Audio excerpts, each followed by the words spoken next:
tiger burning bright in the forests of the night. What immortal hand or eye could frame thy fearful symmetry? In what distant deeps or skies burnt the fire of thine eyes? On what wings dare he aspire? What the hand dare seize the fire? And what shoulder and what art?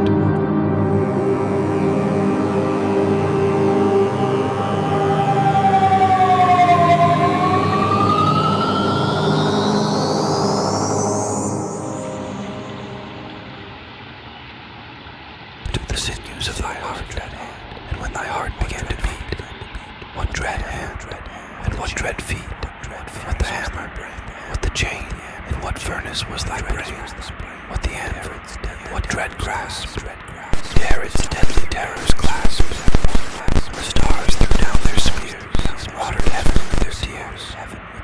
Did he smile his work to see,